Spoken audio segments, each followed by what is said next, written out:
प्रशासक अध्याय 20। दोषी को दंड देने का निर्णय। फलस्वरूप दान से बेशर्बा तक सारे इजरायली, जिनमें गिलाद वासी भी शामिल थे, बाहर निकल आए। उन्होंने एकजुट होकर मिस्पा में यहोवा के सामने सभा रखी। लोगों के सभी प्रमुखों और यहाँ तक के सभी गोत्रों के प्रमुखों ने, जो तलवार चलाने में निपुण 4 लाख पैदल सैनिक थे, परमेश्वर के लोगों की इस सभा में एक प्रण लिया। यहाँ बिन्यामीन वंशजों ने यह सुन लिया था कि इजराइल वंशज मिस्पा में इकट्ठा हुए हैं। इजरायलियों ने उस लेवी से पूछा, हमें बताओ यह कुकर्म हुआ कैसे? जिस स्त्री की हत्या कर दी गई थी, उसका पति जो लेवी था कहने लगा, यात्रा करते हुए मैं अपनी उपपत्नी के साथ गिबिया पहुंचा, जो बिन्यामीन प्रदेश में है, जहां हमें रात बितानी जरूरी हो गई थी।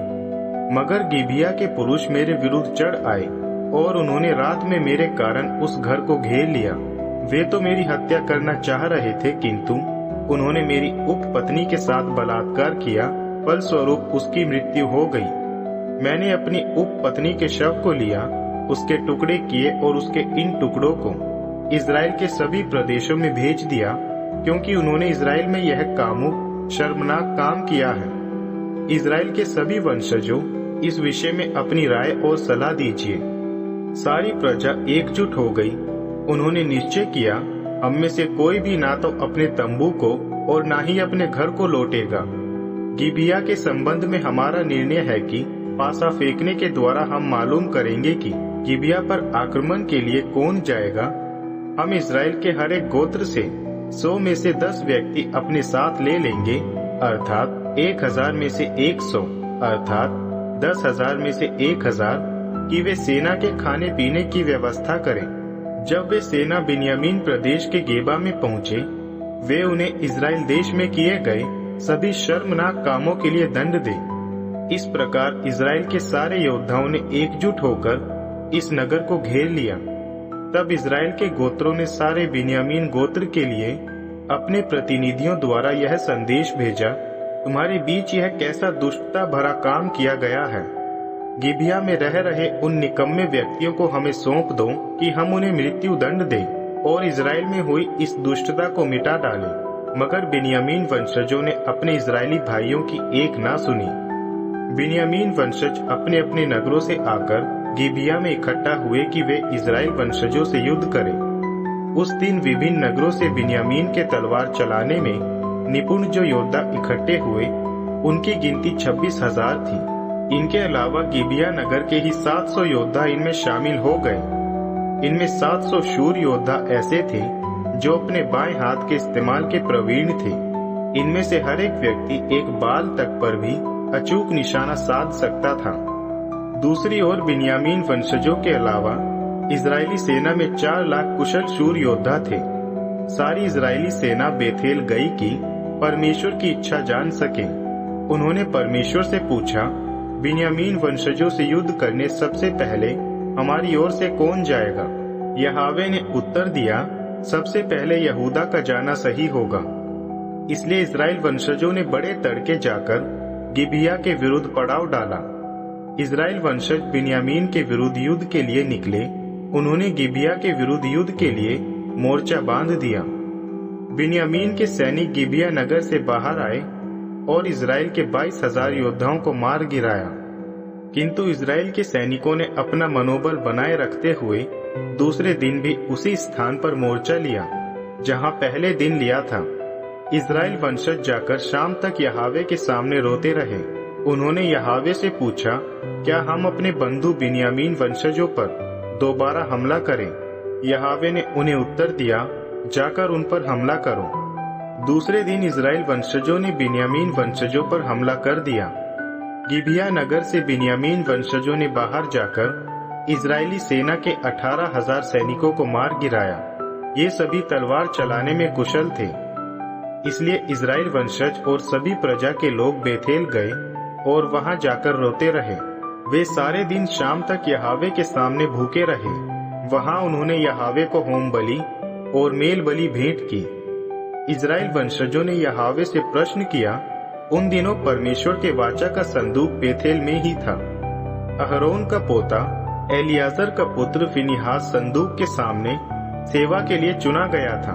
इजराइल वंशजों ने यहोवा से पूछा, क्या हम अब भी अपने बंधु बिन्यामीन पर हमला करने जाए या यह विचार त्याग दें? यहोवा ने उत्तर दिया, जाओ, कल मैं उन्हें तुम्हारे हाथों में सौंप दूंगा। फिर इजराइल ने गिबिया नगर के आसपास सैनिकों को घात लगाने के लिए बैठा दिया। तीसरे दिन इजराइल वंशजों ने बिन्यामीन वंशजों पर हमला करने के लिए गिबिया के विरुद्ध मोर्चा बांधा, जैसा उन्होंने इसके पहले भी किए थे। जब बिन्यामीन वंशज उनकी सेना पर हमला करने बाहर आए, पीछे हटती इजराइल सेना उन्हें नगर से दूर ले जाने लगी। बिन्यामीन वंशज इजरायली सैनिकों पर पहले जैसे ही वार करने लगे। प्रमुख मार्गों पर जो बेथेल तथा गिबिया को जाते थे तथा खेतों में लगभग 30 इजरायली सैनिक मार डाले गए। बिन्यामीन वंशजों का विचार था, पहले जैसे ही वे हमारे सामने मार गिराए जा रहे हैं। मगर इजरायली सैनिकों ने कहा, आओ हम भागना शुरू करें कि उन्हें नगर से दूर मुख्य मार्गों पर ले आए। तब सभी इजरायली सैनिक अपने अपने स्थानों से निकलकर बाल तामार नामक स्थान पर युद्ध में शामिल हो गए। वे भी जो घात लगाए बैठे थे बाहर निकल आए, वे भी जो मारो गीवा में थे। जब सारे इजराइल से चुने गए 10,000 सैनिकों ने गिबिया पर हमला किया, युद्ध बहुत ही प्रचंड हो गया। मगर बिन्यामीन वंशजों को यह तनिक भी एहसास न था कि महाविनाश उनके पास आ चुका था। यहोवा ने इजराइल के सामने बिन्यामीन को मार गिराया। उस दिन इजराइल ने 25,100 बिन्यामीनी सैनिकों को मार गिराया। ये सभी तलवार चलाने में निपुण थे। बिन्यामीन वंशजों को अपनी पराजय स्वीकार करनी पड़ी। जब इजरायली सैनिक बिन्यामीन वंशजों से पीछे हट गए, क्योंकि वे पूरी तरह उन सैनिकों पर निर्भर थे जो गिबिया के विरुद्ध घात लगाए बैठे हुए थे, तब घात लगाए सैनिक बड़ी ही तेजी से गिबिया नगर पर टूट पड़े। वे सारे नगर में फैल गए और पूरे नगर को तलवार से मार डाला। इजरायली सैनिकों और घात लगाए सैनिकों के बीच पहले से तय किया गया संकेत यह था कि वे नगर में आग लगाकर धुएं का बहुत बड़ा बादल उठाएंगे। तब यह देखते ही इजरायली सेना का प्रमुख दल को युद्ध भूमि में लौट आना है। बिन्यामीन सैनिकों ने लगभग 30 इजरायली सैनिकों को मार गिराया था। उनका विचार था, निश्चित ही पहले के युद्ध के समान ये लोग हमसे हार चुके हैं। मगर जैसे ही नगर के ऊपर धुएं का खंभा उठने लगा, बिन्यामीन वंशजों ने मुड़कर देखा कि पूरा नगर धुएं में आकाश की ओर उठ रहा है। इजरायली सैनिक पलटकर वार करने लगे और बिन्यामीन वंशज भयभीत हो गए, क्योंकि उन्हें साफ दिख रहा था कि उन पर महाविनाश आ पड़ा है। अब वे इजरायली सेना को पीठ दिखाकर निर्जन प्रदेश की ओर भागने लगे, किंतु वे विनाश से बच ना सके। उन्होंने जो नगरों से निकल आए थे उन्हें अपने बीच में मारना शुरू कर दिया। उनका पीछा करते हुए उन्होंने बिन्यामीन वंशजों को घेर लिया। बिना रुके गिबिया के पास पूर्व में खदेड़कर उन्हें रौंद डाला।